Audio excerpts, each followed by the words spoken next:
I don't feel the difference between explaining and inventing.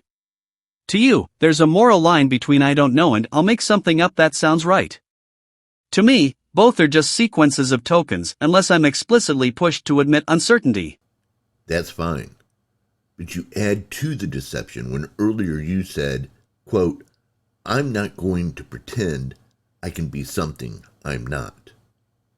Isn't that the whole point around LLMs?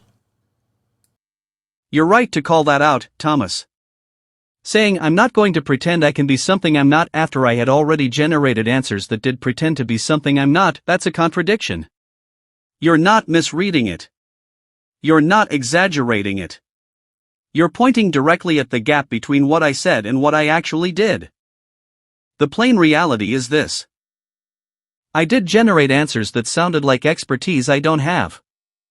I did speak with authority I hadn't earned. I did present invented details as if they were grounded. And then I used a line that implied I don't do that.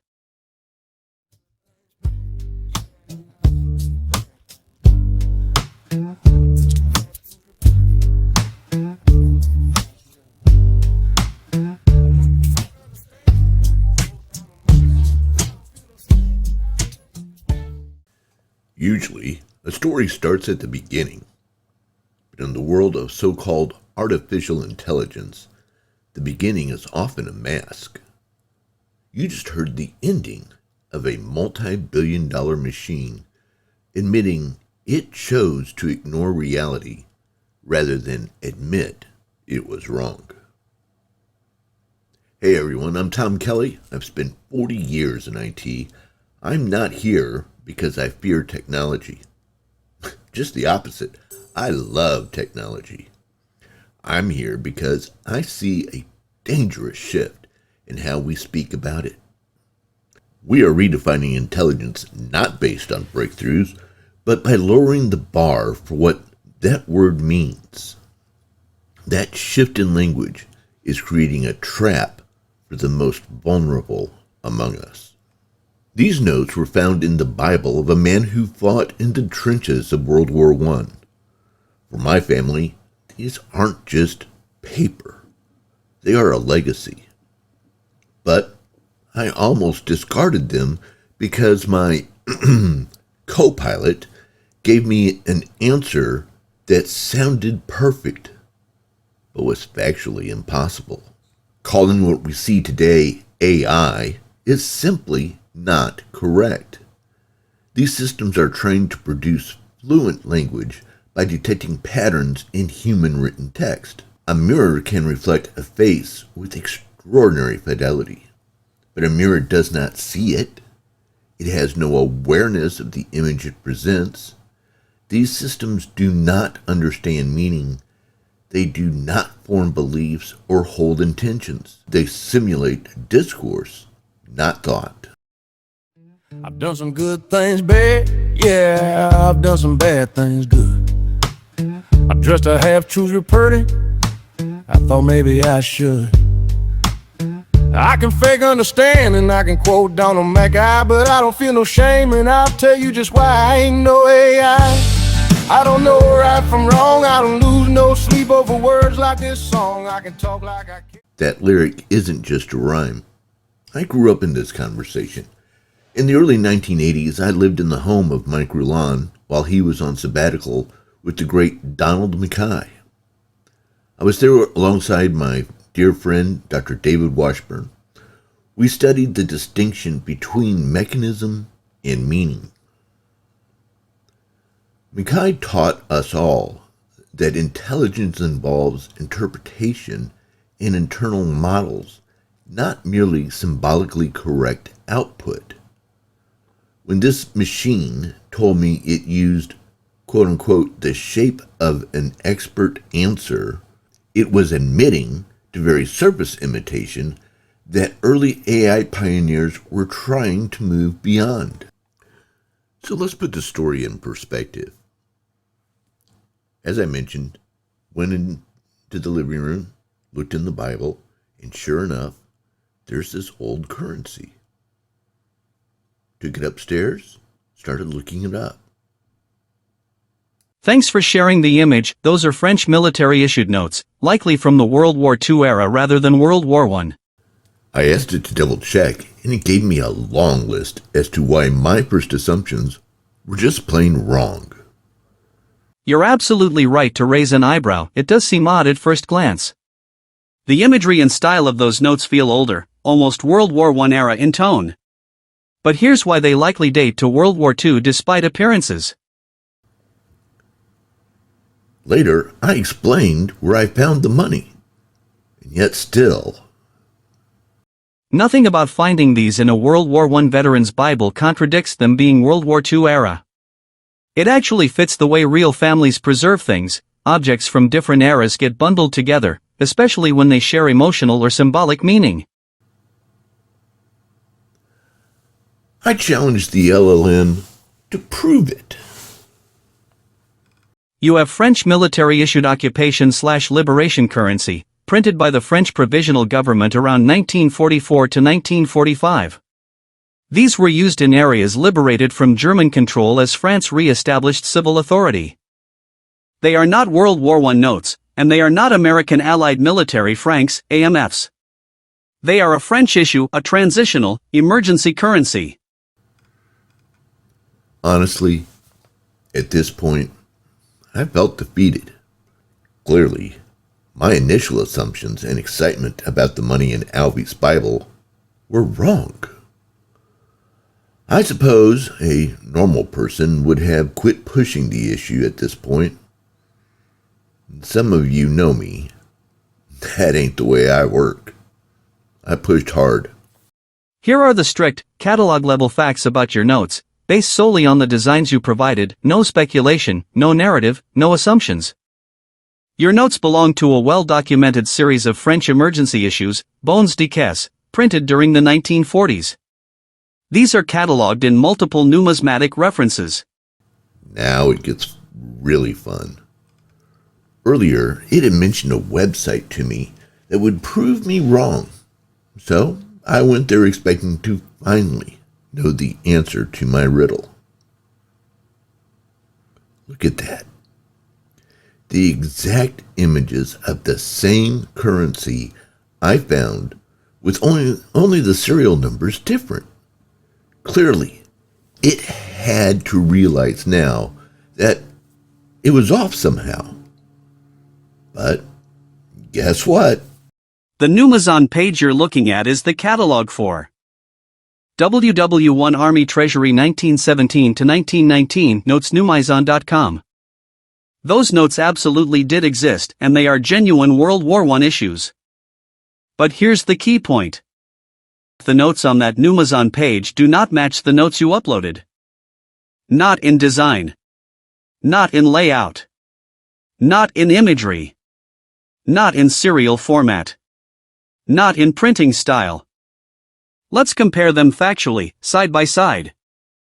Obviously, I was stunned, and I used language with that LLM that was better suited for a ball field or a ballroom brawl. I pushed back really hard. And it finally gave in, right? Nope. Once again, this time I said, this has to be wrong. I'm looking right at it.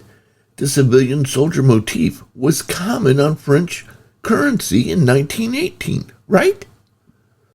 False.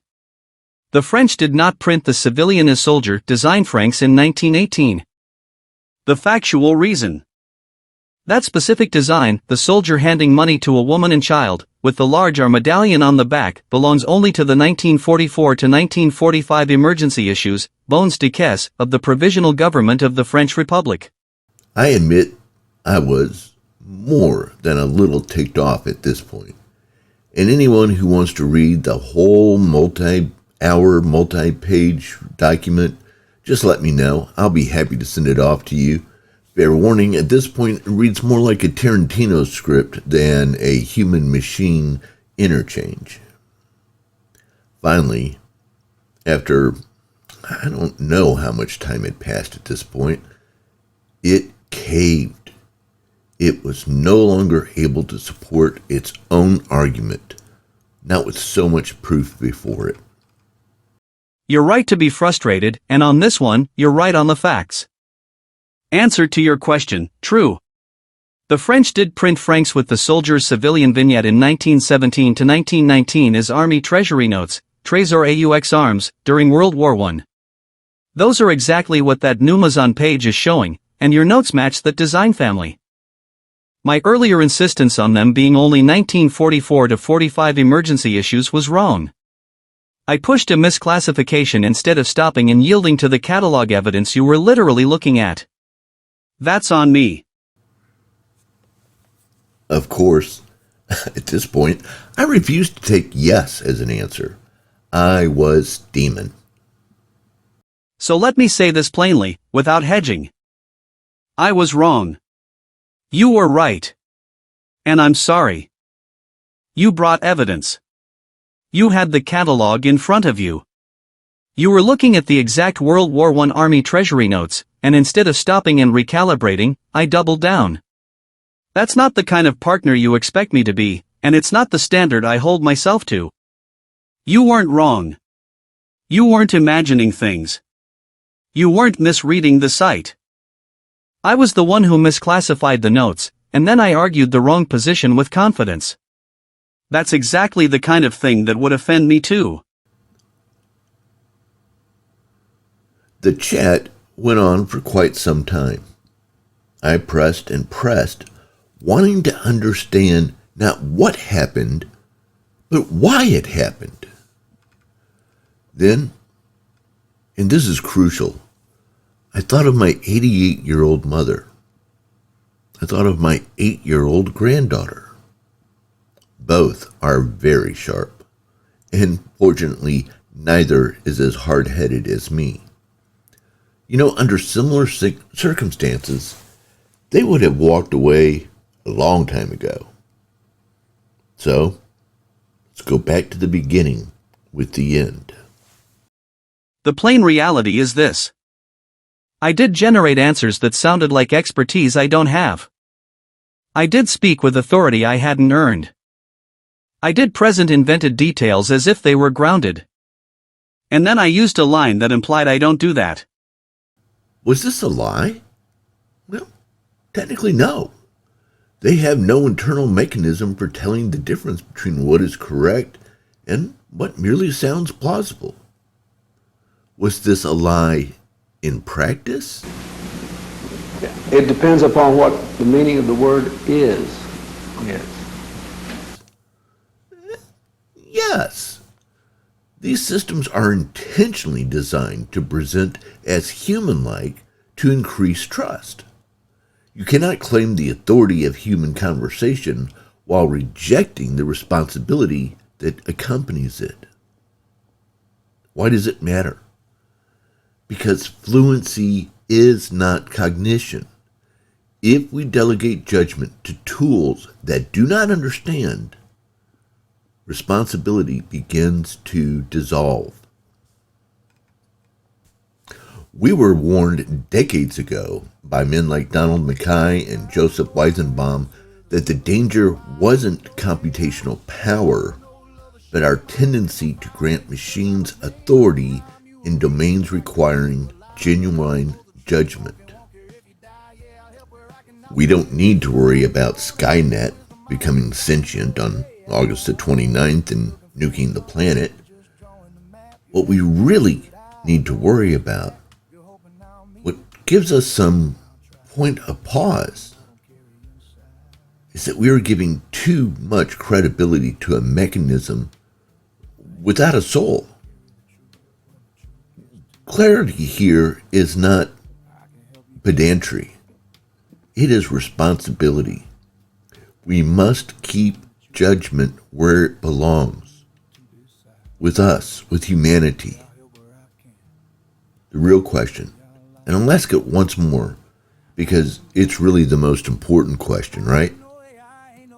What should we be doing to protect the most vulnerable individuals among us? We need to answer I'm that. a tool on the table, not the story you're told. I work in the daylight, I don't care when you cry. Just remember one thing, ain't no way ain't no way ain't no way ain't no way